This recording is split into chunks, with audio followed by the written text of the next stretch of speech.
ওজিরা তাকবীর দাও একবার, নারী তাকবীর। তাকবীর দিতে বলছি, টু করে আওয়াজ হচ্ছে, বলো তাকবীর দাও।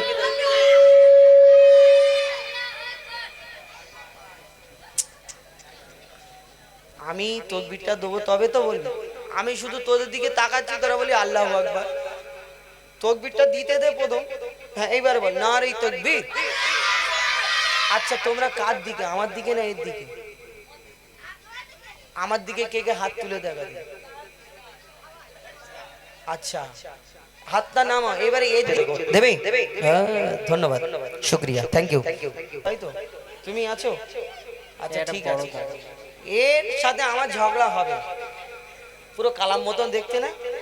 আবু সালাম, আবু সালাম, ও আব্বা মায়ের ঝগড়া করেছিলাম আবুল কালামের সাথে, আমি এখন অন্য একটা ঝগড়া করবো আবু সালামের সাথে। কালামের ভাই, তোমাকে আমি প্রশ্ন উত্তর করব, একে প্রশ্ন করব করছি, ঠিক আছে? বেশি কথা বলে লাভ নেই, কেন সময় আমরা একটু সময় নষ্ট করে দিয়েছি। এখন এই গজলটা বলে দিই ফটাফট। তোমাকে প্রশ্ন করব, তুমি উত্তর দেবে, আর তুমি আমাকে প্রশ্ন করবে। হ্যাঁ করবো তো, ঠিক আছে। আমি যখন তাকবীর দেবো আল্লাহু আকবার বলবি, এই যখন দেবে তখন বলবি না, ঠিক আছে? যারা আমার দিকে তারা বলবি না, ঠিক আছে? শুরু করি।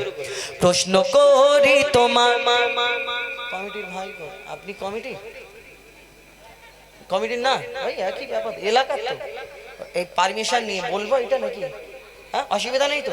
ঠিক আছে। এখানে এইটা একটু প্রশ্ন উত্তর, একটু ভিন্ন ধরনের গজল তো, কেন জিজ্ঞেস করে নেওয়া দরকার, আবার বলবে এইটা কিরকম গজল। হ্যাঁ এর থেকেও কিছু শিক্ষামূলক কথা আছে, তবে মন দিয়ে শুনতে হবে। চলো বলো। প্রশ্ন করি তোমার, তার জবাব দাও আমায়। একটু টু টু কম করে দাও ভাই। হ্যাঁ প্রশ্ন করি তোমার, তার জবাব দাও আমায়। না যদি দাও জবাব, কি করব? কি করব? Fine, fine. আচ্ছা যদি উত্তর না দিতে পারো ফাইন করব, ভাইরা বলেছে। ঠিক আছে চলো একটু অল্প করব। প্রশ্ন করি তোমার, তার জবাব দাও আমার। প্রশ্ন করি তোমার, তার জবাব দাও আমার। না যদি দাও জবাব, করব ফাইন তোমার। না যদি দাও জবাব, করব ফাইন তোমার। ঠিক আছে, অসুবিধা নেই, করবো ইনশাআল্লাহ। তুমি নামাজ পড়ো তো? হ্যাঁ। কেমন করে নামাজ পড়ো? নামাজ পড়তে গেলে সর্বপ্রথম নিয়াত করতে হবে, তারপরে সানা পড়ার পরে সূরা কিরাত পড়ার পরে রুকু সিজদা বৈঠক সালাম। আচ্ছা জানাজার নামাজ পড়েছো? জানাজা অনেক পড়েছি। পড়েছো তো? তো জানাজার নামাজ কেমন করে পড়ো? জানাজার নামাজ ওই দাঁড়িয়ে দাঁড়িয়ে দাঁড়িয়ে। হ্যাঁ। কি বলবে? রুকু সিজদা করতে নেই ওতে, করতে নেই না। তো তাহলে এই নামাজ আর ওই নামাজ, এতেও তো ইমাম সাহেব ডাকে যে কাদা সোজা করে নাও, আর ওই জানাজার নামাজ যখন হয়, জানাজার নামাজ হবে চলে আসুন কাদা সোজা করে নিন। তাহলে দুটোই যদি হয়, তাহলে ওই নামাজে যদি রুকু সিজদা থাকে, এই নামাজে রুকু সিজদা নেই কেন? কেন নেই? শোনো তোমাকে আমি সুরেতে প্রশ্ন করি, শোনো। জানাজার রুকু আর সিজদা ওই কেন নাই? জানাজার রুকু আর সিজদা ওই কেন নাই? উত্তর কেমন দাও তুমি, দেখতে আজ আমি চাই। জানাজার রুকু আর সিজদা ওই কেন নাই? উত্তর কেমন দাও তুমি, দেখতে আজ আমি চাই। উত্তর যদি না পারো, বুঝবো তুমি বেকার। উত্তর যদি না পারো, বুঝবো তুমি বেকার। না যদি দাও জবাব, কি করব? করব ফাইন তোমার। ঠিক আছে, তুমি বললেই যে জানাজায় রুকু সিজদা নাই কেন, তাই তো? একবার তাকবীর দেওয়া যাবে আমার হয়ে? একবার দেওয়া যাবে? একবার দেন তো, নারাই তাকবীর। এই তোরা বলবি নি, তোরা আমার লোক ইট মারবো, চুপ দাও। ঠিক আছে একবার জোরে দেন, নারাই তাকবীর। ভোল্টেজ দেখো শুরু। শোনো তুমি বললে জানাজায় রুকু সিজদা নাই কেন, তাহলে উত্তরটা দেবো নাকি? আমি কি তোমাকে কি সুরে বলি? আচ্ছা ঠিক আছে, সুরেই বলছি, শোনো। মাইয়া তের সামনে সিজদা যদি করা হয়, শুনতে পাচ্ছ তো? আমি কি কালা নাকি? শোনো, মাইয়া তের সামনে সিজদা যদি করা হয়, সেই মাইয়া তের সাথে খোদার শিরক হয়ে যায়। বুঝতে পারছো? ফের বলে বুঝতে পারছো? মাইয়া তের সামনে সিজদা যদি করা হয়, এমনি আমি হেরে যাচ্ছি, শুনতে পাচ্ছো? বুঝতে পারছো? বলো। মাইয়াতের সামনে সিজদা যদি করা হয় সেই মাইয়াতের সাথে খোদার শিরক হয়ে যায় রুকু ও সিজদার আল্লাহ শুধু হকদার রুকু ও সিজদার আল্লাহ শুধু হকদার দিলাম জবাব তোমার দাও ফাইন এখন আমার কি জ্বালা বলো দেখি। নারাই তাকবীর ঠিক আছে জোরে তকবীর দিচ্ছে। আচ্ছা একটা প্রশ্ন, আমি তো হেরে গেলাম, কার কার এবারে ভরসা আছে বল আমি এখনই জিতবো? হ্যাঁ এ জিতবে? এ ঘুরে গেছে কি বুঝতে পারছি, কি বুঝতে দর্শক কি? হ্যাঁ আমি জিতবো তো। কে কে দেয় তকবীর দেয় নারে তাকবীর?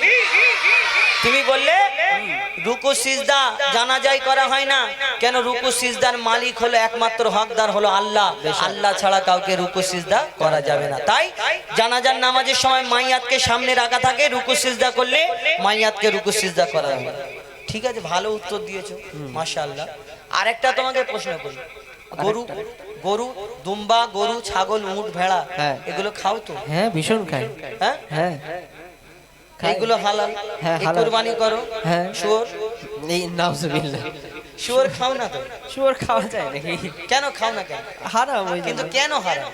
কেন হারাম? শোনো, হ্যাঁ বলো ছাগলের 4টে পা, দুম্বার 4টে পা, সব দুটো কান দুটো চোখ জিভ মুখ সব আছে, হ্যাঁ সব আছে নাকের ছিদ্র দুটো আছে, হ্যাঁ কারোর তো একটা না। না। তাহলে যদি দুম্বা ছাগল উট গরু ভেড়া এদের 4টে পা দুটো কান দুটো চোখ, শুয়োরও তো একই দেখতে, 4টে পা, আবার মুখ ছিটকাচ্ছে কেন? ওই শুয়োর হ্যাঁ শুয়োরের কথা বলছি বলে। শুয়োর আবার 1.5 ইঞ্চি চর্বি দেখবে যেখানে বিক্রি হয় 1.5 ইঞ্চি ঝোলে। শোনো, যদি এর গোশ আবার টেস্টি হবে, মানে চর্বি মোটা বলে তো। আচ্ছা এইগুলো যদি হালাল হয় তাহলে এইটা আবার অনেক। আমার আরেকটা কথা বলে রেখে দিই, আমার একটু ইকোটা কমিয়ে দাও তো ভাই। আমার অনেক মা বোনারা বলে বাবা শুয়োরের নামে তওবা আস্তাগফিরুল্লাহ এরকম করে কেন? 41 দিন নাপাক হয়ে যায়। আরে 41 দিন যদি নাপাক হয়ে যায়, কোরআনে তো এই নামটা আছে, আছে না ভাই? কোরআনে এই নামটা আছে। যখন ওই জায়গাটায় আসবে তাহলে ওই কোরআনটা নিয়ে পুকুরের ধারে গিয়ে নিয়ে বসে থাকতে হবে। যে ওই জায়গাটা ওই নামটা বলবে তাক করে পুকুরে লাফ মেরে গোসল টোসল করে আবার কোরআন, কেন নাপাক হয়ে যাবে? হ্যাঁ এরকম বলে না তো। যাই হোক, আমি প্রশ্ন করছি, শোনো করো। দুম্বা ছাগল উট গরু ধর্মে হালাল জানি, দুম্বা ছাগল উট গরু ধর্মে হালাল জানি, শুকর কেন হয় হারাম তার জবাব দাও তুমি। দুম্বা ছাগল উট গরু ধর্মে হালাল জানি, শুকর কেন হয় হারাম তার জবাব দাও তুমি। সময় দিলাম 2 মিনিট, তার বেশি আর তো নয়, সময় দিলাম 2 মিনিট, তার বেশি আর তো নয়, না যদি দাও জবাব করব ডবল ফাইন তোমার। ডবল ফাইন একটা জিতে রয়েছি। জিতে রয়েছে। যাই হোক 2 মিনিটটা একটু বাড়াও না তুমি এত জলদি বলো। ডেঞ্জার প্রশ্ন করে আর শোনো, 2 মিনিট। আমি হ্যাঁ। কি বলছি, টাইম হয়ে এসেছে। আচ্ছা আচ্ছা আচ্ছা ঠিক আছে, তুমি বললে দুম্বা ছাগল উট গরু ভেড়া এগুলো ইসলামে জায়েজ, হ্যাঁ কিন্তু শুকর হারাম কেন? কেন হারাম? উত্তরটা দেবো নাকি? একবার দেন তো, নারাই তাকবীর, আরো জোরে দেন নারাই তাকবীর। সব শোনো, হ্যাঁ তোমরা যতই জোরে তকবীর দাও আর গলা ফেড়ে দাও আল্লাহু আকবার করে, আমি জিতবই, আমি গ্যারান্টি দিচ্ছি তোদের। তোরা ভয় করবি না, আপনাদের টেনশন নেওয়ার দরকার নেই। তোরা ভয় করবি না, হ্যাঁ। আমি জিতবো, ঠিক আছে? ওরা যা একটা প্রশ্নের উত্তর দিয়ে দিয়েছে আর ভাবছে যে আরো দিয়ে দেবে, আমি হেরে যাব, অত সহজ না, আমি কোনোদিন হারিনি। শোনো। আর এ তো আমার বুড়ো ছাত্র। আমি তোমাকে প্রশ্ন করছি কেন জানো? হ্যাঁ আমি দেখতে যাচ্ছি যে আমার গ্রুপ, আমি তো আর বেশি দিন গাইবো না, জি তুমি আমার সব থেকে বুড়ো ছাত্র, হ্যাঁ, তুমি সবথেকে আমার এই গ্রুপটা রাখতে পারবে কিনা? নাও দাও প্রশ্ন ঠিক আছে, উত্তর শোনো। দাও, বলো। তুমি বললে দুম্বা ছাগল, আমি সুরে বলেছি, বলো না। আচ্ছা ঠিক আছে শোনো। বলো, হ্যাঁ শুকর হলো প্রাণঘাতী সব রোগের ভান্ডার, হ্যাঁ বুঝতে পেরেছি, বলো। শুকর হলো প্রাণঘাতী সব রোগের ভান্ডার, শুকরের গোস্ততে তৈরি হয় ক্যান্সার। একবার রোগো, এরপরে যদি বলেছো বুঝতে পেরেছো বা শুনতে পাচ্ছো, যদি এটা বলো আমি এটা মাথায় মারবো মনে ও হয়। আচ্ছা আচ্ছা খালি ওকে, গাইতে গাইতে বুঝতে পেরেছো তো? আচ্ছা, বুঝতে ঠিক। পেরেছো তো? কি বুঝতে পেরেছো? ধ্যান বলো। দিয়ে উত্তরটা শুনছো কিনা সেই বলো। শোনো। শুকর হলো প্রাণঘাতী সব রোগের ভান্ডার, শুকরের গোস্ততে তৈরি হয় ক্যান্সার। রাসূল পাক সাল্লাল্লাহু আলাইহি সাল্লাম বললেন, যেটা উম্মতে মুহাম্মাদির জন্য খেলে ক্ষতি হবে সেটা হারাম। শোনো, আচ্ছা শুকর হলো প্রাণঘাতী সব রোগের ভান্ডার, শুকরের গোস্ততে তৈরি হয় ক্যান্সার। চরিত্রহীন এই পশু এর জোড়া নাই গো আর, চরিত্রহীন এই পশু এর জোড়া নাই গো আর। দিলাম জবাব তোমায়, দাও ডবল ফাইন আমার। নারাই তাকবীর। দেখো তোরা তকবীরে নারে তাকবীর। এরা জিতে যাচ্ছে, এখন জোরে দেন নারাই তাকবীর। আচ্ছা খেলা শেষ? খেলা শেষ না, খেলা শুরু। কি শুরু? শুরু বলতে এবার আমি তোমাকে একটু প্রশ্ন করব। তুমি আমাকে প্রশ্ন? জি জি। আচ্ছা ঠিক আছে, করো দেখি। তুমি এতক্ষণ প্রশ্ন করলে, আমার একটা হক নেই? মানে তুমি কি বোঝাতে যাচ্ছ যে তোমার ওস্তাদ বেকার? না বেকার নয়, হ্যাঁ ওস্তাদ যদি বেকার হয় ছাত্রও বেকার। তা ঠিক। আমি কেমন ওস্তাদের ছাত্র একটু সবার দেখিয়ে দিতে হবে না? দেখানোর জন্য না, তুমি আমাকে মানে টিপে দেখছো যে কি আছে। ঠিক আছে দেখি। তুমি তো সামান্য আজারউদ্দিন। আচ্ছা ঠিক আছে, কত ঝগড়ায় আমি পাশ করেছি। বসো বলো। তোমাকে এমনি এমনি এমনি বলবো নাকি, ভূমিকাতে বলবো নাকি না সুরে বলবো? আমি তোমাকে কি বলছি? কথাই বলেছি। আচ্ছা ঠিক আছে, সুরে বলছি, শোনো। বলো বলো। মরা মাছ ইসলামে খাওয়া যে নয় হারাম। মরা মাছ ইসলামে খাওয়া হারাম? না নয় হারাম বলছি, ওই জন্য বারবার বলি, শুনছো তো? ও নয় হারাম, ওই কারণ। আচ্ছা মিস্টেক, সরি। আচ্ছা আচ্ছা সরি। আচ্ছা ঠিক আছে। বলো। মরা মাছ ইসলামে খাওয়া যে নয় হারাম, কিন্তু মরা মুরগি ওই খাওয়া কেন হারাম? বুঝতে পারছো? মরা মাছ ইসলামে খাওয়া নয় হারাম, হ্যাঁ মরা মুরগি কেন হারাম? মানে মরা মুরগি হারাম হ্যাঁ। কেন? কেন শোনো। আচ্ছা ঠিক আছে বলো। মরা মাছ ইসলামে খাওয়া যে নয় হারাম, কিন্তু মরা মুরগি ওই খাওয়া কেন হারাম? আশা রাখি এর জবাব দেবে সঠিক আমার, আশা রাখি এর জবাব দেবে সঠিক আমার। না যদি দাও জবাব করবো ফাইন তোমার ওই টাকা। পানির বোতল তুলছো কেন? তুমি আমার মারবে? না না মারবো না, ওই টাকাটা এটা টাকা। ও আচ্ছা, ওইটা টাকা দেখ পাচ্ছ। আচ্ছা তুমি বললে মরা মাছ যদি হালাল হয়, মরা মুরগি, তাও তুমি ডেঞ্জার প্রশ্ন করে দিলে কোজি। কি করবো, দেবো? পারবো? একবার তকবীরতে ভরসা দে, নারী তাকবীর। আচ্ছা ঠিক আছে, এ বলেছে মরা মাছ। আমরা দেখবে বাজারে যদি কাঁটা পচে যায়, এই কাঁটা বিক্রি হয়, কাঁটাও রান্না করে খায় না?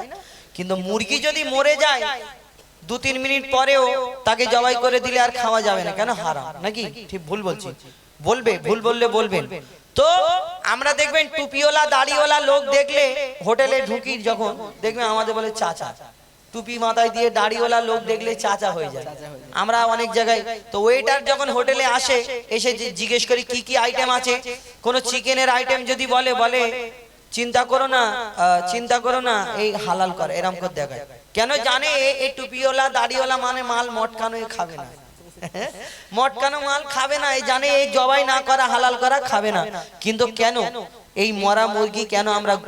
শুনুন, মুরগি জবাই করে দিলেও মরে যায়, মটকে দিলেও মরে যায়, দুটোর মধ্যে তফাৎ আছে। আমরা ওই মটকানো খাই না, জবাই করা খাই। কিন্তু কেন? শোনো, লিখছে দেখো উত্তরটা দাও।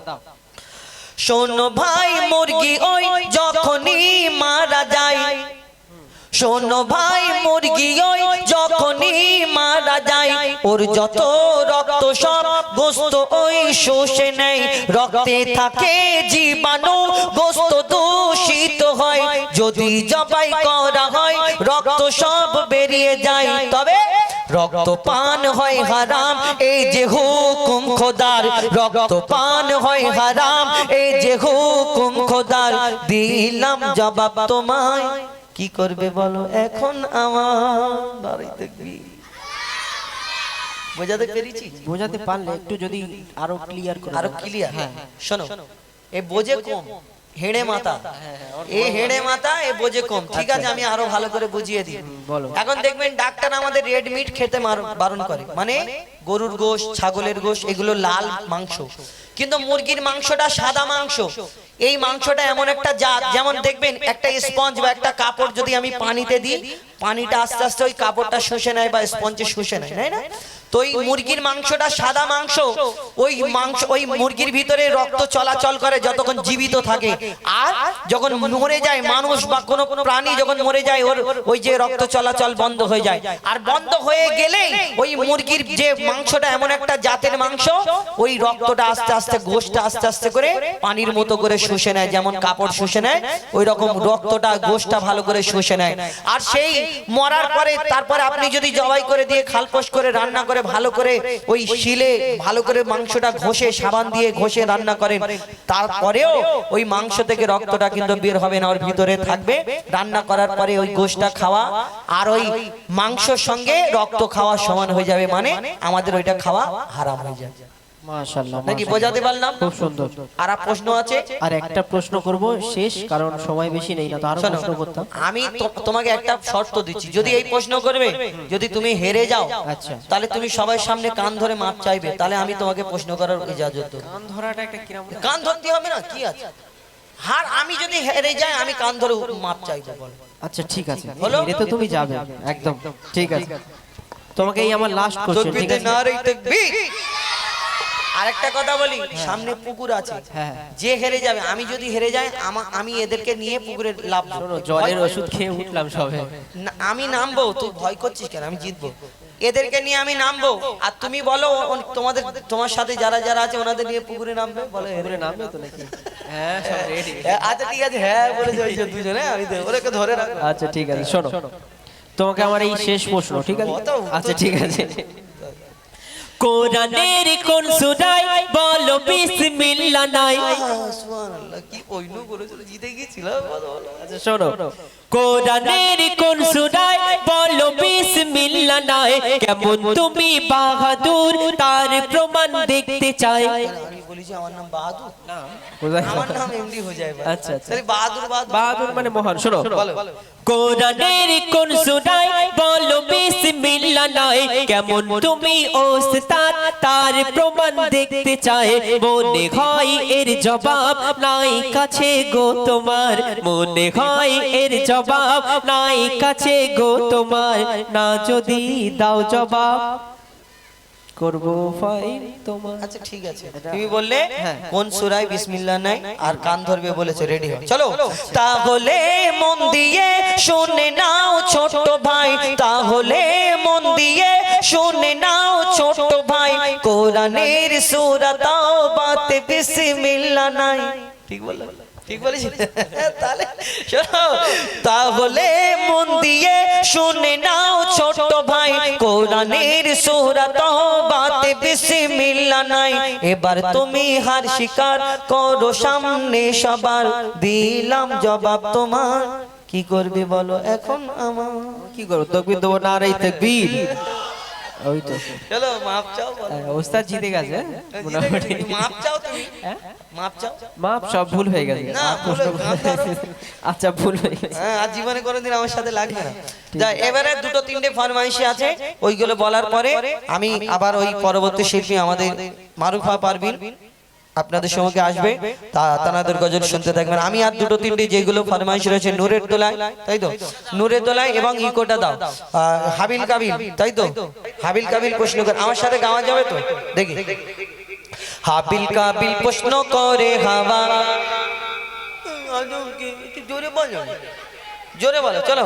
হাবিল কাবিল প্রশ্ন করে হাওয়া,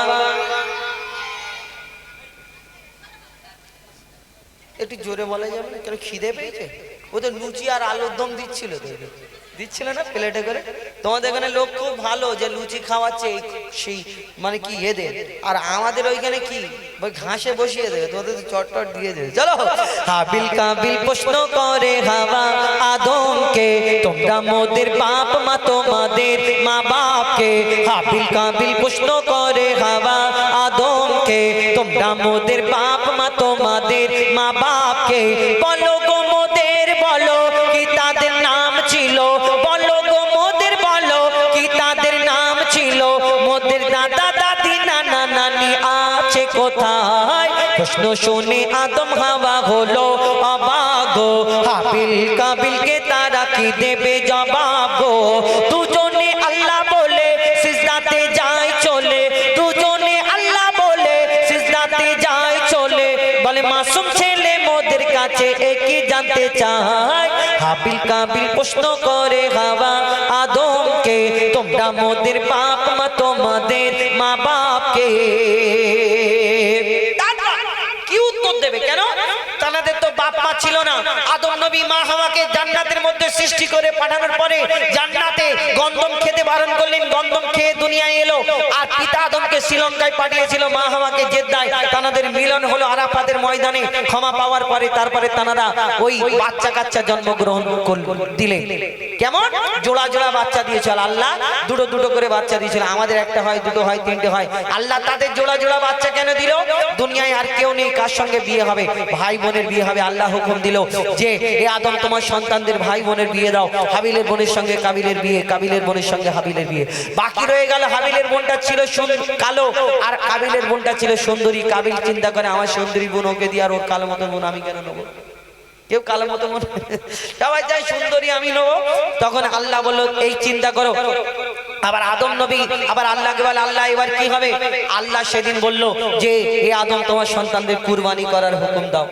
আমরা সবাই জানি ইব্রাহিম নবী প্রথম কুরবানি করেছিল কিন্তু না এই হাবিল কাবিল প্রথম কুরবানি করলো হাবিলের কুরবানি কবুল হলো হাবিল সুন্দরী পাবে এই হিংসাতে কাবিল কি করলো হাবিলকে খুন করে দিল অনেক ঘটনা কিন্তু হাবিল কাবিল প্রশ্ন করে বলো তোমরা আমাদের বাপ মা যে তোমাদের কে জন্ম দিয়েছে কে দুধ পান করিয়েছে কিন্তু তখন পিতা আদম মা হাওয়া কি উত্তর দেয় কবি ছন্দের মাধ্যমে লিখছে দেখো ওই বলছে আদম শোন তোরা শোন মানব জাতির মাঝে সৃষ্টি আমি প্রথম মোর পাজিরার হাড়ে খোদা হাওয়াকে গড়ে আর গন্ধম খেলাম দুনিয়ায় এলাম জান্নাত ছেড়ে মোদের কেউ জন্ম দেয়নি মোরা মায়েরই দুধ খাইনি মোদের কেউ জন্ম দেয়নি মোরা মায়েরই দুধ খাইনি পাইনি মোরা মা বাপের ভালোবাসা মোদের নেই বাপ মা মোরা এতিম দুজনা বাবা কি মোদের জানা হলো না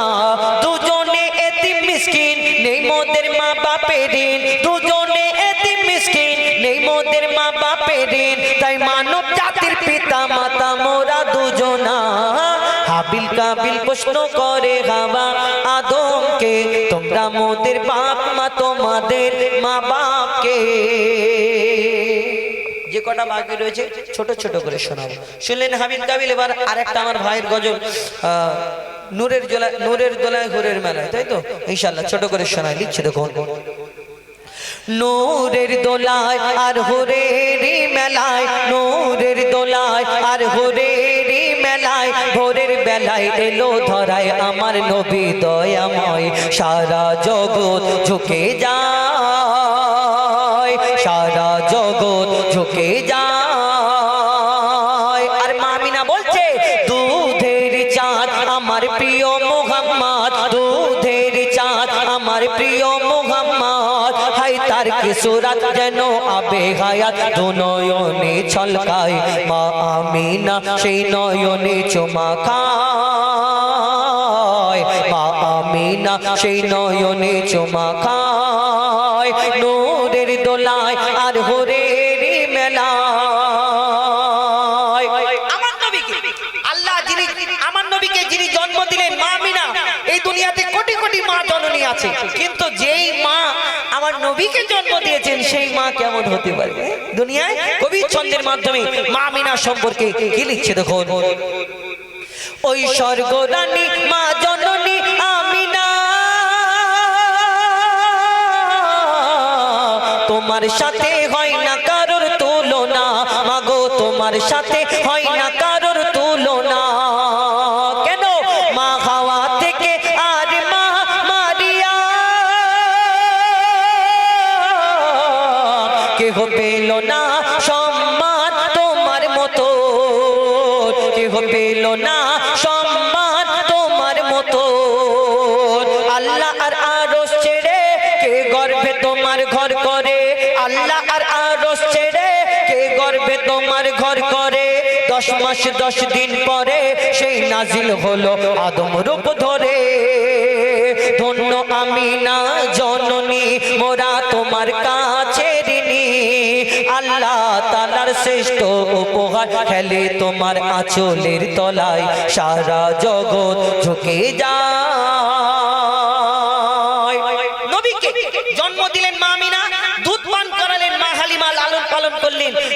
নবী বড় হয়ে গেল, প্রচার হলো, শেষ নবী মোহাম্মদকে মা হালিমা লালন পালন করেছে, তখন মা হালিমার পাশের লোকজনরা, বাড়ির পাশের লোকজনরা জিজ্ঞেস করে, বলো মা হালিমা, তুমি যখন মোহাম্মদকে মানুষ করেছো, লালন পালন করে তুলেছো, বড় করে তুলেছো, কেমন করে, কি করতো, কে কি বলতো? যখন আমার দয়ার নবীর কথা মা হালিমা কি উত্তর দেয়, কবি ছন্দের মাধ্যমে লিখছে, দেখো, মা হালিমা, মা হালিমা, হাই কি তোমার কিসমা, তোমার বুকের দুধ পিয়েছে মোহাম্মদ, মাগো তোমার বুকের দুধ পিয়েছে মোহাম্মদ। কেমন ছিল, কেমন ছিল বলো শিশু নবী করি, তুমি লালন পালন করতে তাকে রাত দিন, মাগো লালন পালন করতে তাকে রাত দিন। তখন মা হালিমা বলছে, তাকে জমজমেতে ধুইয়ে গা চুমে নিতাম যখন পা, জমজমেতে ধুইয়ে গা চুমে নিতাম যখন পা, সে আদর করে আমায় ধরে মধুর সুরে ডাকতো মা, ও তার নূরেরই বদন যেন নরম মাখন, আর মিষ্ক আতর মাখা যেন সারা বদনময়, সারা জগৎ ঝুঁকে যায়, সারা জগৎ ঝুঁকে যায়। সব শেষ। কবির মনের ফারিয়াদ, কবির নিজের মাকে উদ্দেশ্য করে কি বলছে দেখুন। এই দুনিয়াতে আমরা দেখবেন যখন বড় হই, বিয়ের পরে আমরা ওই মা জননীকে ভুলে যাই, কিন্তু মা জননী আমাদের জন্য জীবনে কি। আমরা দুনিয়াতে সবাই বড় লোক হওয়ার চিন্তা করি, শুনে রাখুন, তাহলে ধনী হওয়ার চিন্তা করো যারা, এই দুনিয়াকে যদি 70 বার বিক্রি করো তাহলে জান্নাতের একটা ইটের দাম হবে না, তাহলে সেই জান্নাত আমার ওই বুড়ি মা জননীর পায়ের তলায়, তাহলে সেই মা জননীর কত দাম একবার চিন্তা করে। এই মায়ের পায়ের তলায় যদি জান্নাত হয়, দুনিয়াকে 70 বার বিক্রি করে জান্নাতে যদি একটা ইট না হয়, তাহলে সেই জান্নাত যদি মায়ের পায়ের তলায়, সেই মা আমার কত দামি এই দুনিয়াতে আমরা ভুলে যাই। যখন আমরা বড় হই, ছোটবেলায় আমরা যখন সন্তান শিশু থাকি, আমার মা জননী বড় করার জন্য, আমার মা জননী যখন আমাদের লালন পালন করতো, আমাদের একটু শরীর খারাপ হলে আমার আব্বা কোথা থেকে যেমন হোক করে ধার দেনা করে আমরা টাকা পয়সা জোগাড় করে বাচ্চার জন্য ওষুধ কিনি, কিন্তু এই আব্বার যদি ওষুধের দাম যদি একটু বেড়ে যায়, আমরা কি করি, লোকাল দোকান থেকে কিনি। কোন জায়গায় ডিসকাউন্ট বেশি, 70% ডিসকাউন্ট, মানে লোকাল ওষুধ খাওয়াবো, আমার আব্বা ভালো হয় হোক আর না হয় না হোক। যদি তোমার বাপ যদি মনে করতো আমার সন্তানের শরীর খারাপ, 70% ডিসকাউন্টে কোথায় পাওয়া যাচ্ছে সেইখান থেকে ওষুধ কিনে আমি এনে খাওয়াই, যদি সেদিন মনে করতো, তাহলে কি হতো তোমার? সেই বাপকে সেই মাকে তোমার ভারী মনে হয়? এই মা জননী 10 মাস 10 দিন গর্ভে ধরে, আমরা পুরুষ যারা বেটা ছেলে তারা বুঝি না মায়ের কি কষ্ট। এই পেটের ভিতরে একটা বাচ্চা দানির মধ্যে, পানির মধ্যে আমরা এইভাবে আমরা ভেসে থাকি, মা যেদিকে যায় আমরা সেই দিকে যাই। মায়ের গর্ভের ভিতরে আমরা যখন থাকি, মা ভালো করে ঘুমায় না, খায় না, ভালো করে শোয় না, চিন্তা করে আমার বাচ্চার যদি কিছু হয়ে যায়। এই দুনিয়ায় দেখবেন যখন হসপিটালের বেডে অনেক মা জননী সিরিয়াস হয়ে যায়, তখন মাকে জিজ্ঞেস করে, হয় আপনি বাঁচবেন নালে আপনার বাচ্চা বাঁচবে, আর বাড়ির লোককে বলে হয় মা বাঁচবে নালে বাচ্চা বাঁচবে। মা জননী হাসি মুখে বলে, আমার বাচ্চাটা দুনিয়ার মুখ দেখুক, আমার যা হয় হয়ে যায়। এটাই তো মা। আর সেই বাড়ির লোককে যদি বলা হয় হয় মা বাঁচবে নালে বাচ্চা বাঁচবে, তখন সেই মা বাড়ির লোক বলে মাটাকে বাঁচিয়ে নাও, আল্লাহ যদি চাই পরে বাচ্চা কাচ্চা হয়, হয় না? আর সেই মা জননী হাসতে হাসতে বলে, আমার যা হয় হোক, আমার বাচ্চাটা দুনিয়ার মুখ দেখুক। আর সেই মাকে তুমি কষ্ট দাও, কি করে দাও? তুমি মানুষ যদি হও জীবনে কষ্ট দেবে না। কবি ছন্দের মাধ্যমে সেই সম্পর্কে শেষ কথায় মায়ের কি দুঃখ লিখছে দেখো। 7.5 চিল্লা, 7.5 চিল্লা ছিলাম মাগো গর্ভে তোমার, চোখ মুখ নাক কান বন্ধ ছিল আমার, চোখ মুখ নাক কান বন্ধ ছিল আমার।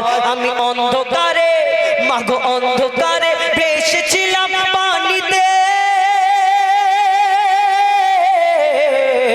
কত ব্যথা দিয়েছি তোমার বাচ্চা দানিতে, কত ব্যথা দিয়েছি তোমার বাচ্চা দানিতে। মরণ যেন ওমা মরণ যেন ঘুম ঘনিয়ে এলো যখন জন্ম দিলে, মোর কারণে মা গো কত ব্যথা পেলে, মোর কারণে মা গো কত ব্যথা পেলে, মা হওয়া কি যন্ত্রণা তানবীর কালাম বুঝলো না, মা হওয়া কি যন্ত্রণা অদম হুজাইফা বুঝলি না, যতই থাক না তোমার সোনা দানা মায়ের দেনা শোধা যাবে না। কেন? ও তোর মায়ের চোখের পানি জমজমের থেকে ও দামি, ও তোর মায়ের চোখের পানি জমজমের থেকে ও দামি, সন্তানের তরে যদি মায়ের অশ্রু ঝরে খোদার আরশ কেঁপে যায়, সারা জগৎ ঝুঁকে যায়, সারা জগৎ ঝুঁকে যায়। এবার পরবর্তী শিল্পী আসবেন আপনাদের সঙ্গে, কিন্তু একটা উর্দু গজল, অনেকক্ষণ সিঙ্গেল গজল হলো, আবার ওরা সিঙ্গেল বলবে, একটা ডুয়েট গজল বলি, তারপরে